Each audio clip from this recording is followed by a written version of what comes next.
I am Rachel Hansen. I am here today to show off one of my favorite new products. This is the Deluxe Cooking Blender, and it has so many amazing features. Today we are going to make this roasted walnut pepper dip, and it's really delicious, and it's going to show you one of the really cool features that we have on here. So while I'm throwing our ingredients in here, I just want to tell you about some of the different things you can make in here, some of the different settings. First of all, it has a smoothie setting, and I use this every morning for my kids. I make them a smoothie. Sometimes it's just fruit and yogurt. Sometimes they're lucky and get a scoop of ice cream in there, and that's their favorite. I've been adding in some of our new enrichables in there in the morning, so my kids are getting some extra protein, even in their fruit and their ice cream, and I was going to say they don't know, but they do know, and they don't care. They love it. So the smoothie setting, great in the evening, fantastic for margaritas and pina coladas. All sorts of really great things you can make with that smoothie setting. So we also have an alternative milk setting. So if you've ever gotten almond milk, cashew milk, any sort of other coconut milk, alternative milks, you can make those right in here. It comes with a bag for straining out all the grains that might be left over, all that sediment, so you have a nice, smooth, creamy milk.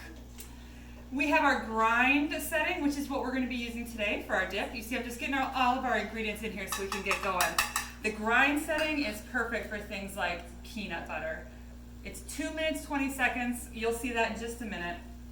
2 minutes and 20 seconds, and we have smooth, creamy peanut butter. It does not separate in the fridge. You can use just some lightly salted peanuts. Woo! You don't even need to add anything else. So that is so fun.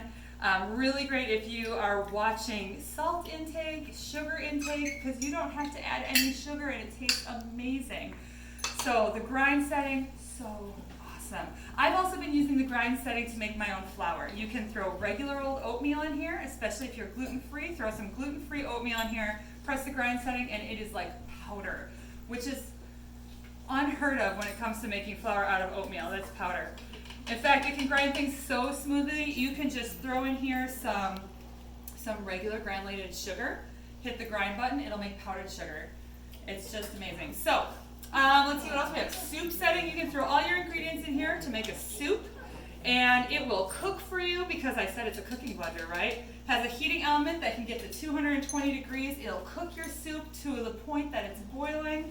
Anything you need to make on the stovetop where you're constantly stirring, you don't have to worry about that anymore because you just throw it in the blender, it'll stir it periodically for you, and then it'll just make sure that it's all nicely pureed, nice and smooth for you.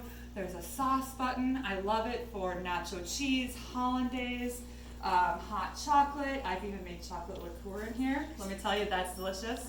And then patent pending, we have two other settings, a jam setting, and the sauce setting is one of the ones that's patent pending. But we also have heated puree, so we can make our own like pasta sauces, marinaras, so many great options. So we're going to go ahead and hit grind, and we're going to let, see how easy that was? I just threw all the ingredients in, and it's just going to make our dip for us. 2 minutes and 20 seconds, here it goes.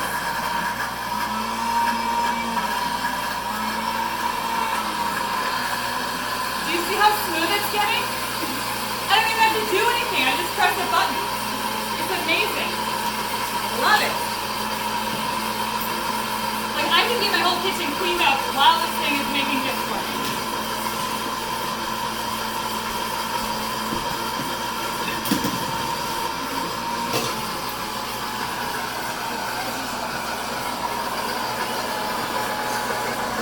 All right, 1:43 to go.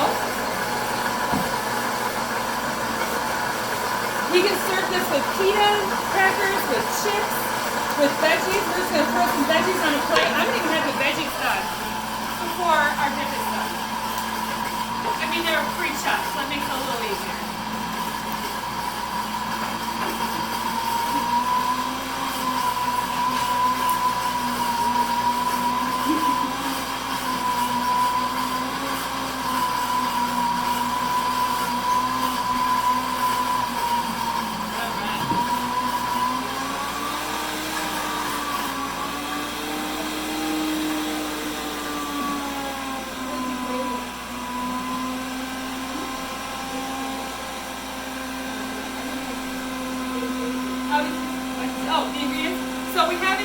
have some roasted walnuts. I just roasted them right in the 8-inch skillet on the stovetop. We have a little bit of honey, some paprika, some olive oil, garlic, fresh squeezed lemon juice, and a little bit of roasted red pepper flakes. I'm actually going to go ahead and hit cancel because this dip is done. Now, I told you when we make the peanut butter in here, we use the same setting. We use the grind setting, and it is so smooth. You guys are not even going to believe this. So we've got a dish right here. Now, I forgot to tell you, I didn't actually forget, I just haven't told you yet about my favorite setting on here. Okay, there's 8 great settings. I told you about 7. The last one is the heated wash cycle. So, yes, you heard me, heated wash. Look at how creamy this dip is, my friends.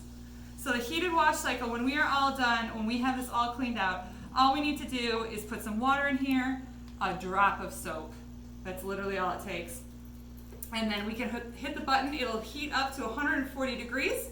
That is the temperature at which germs and bacteria are killed. So it'll heat up to 140 degrees and it will wash for you. Does anybody else have an appliance that washes itself?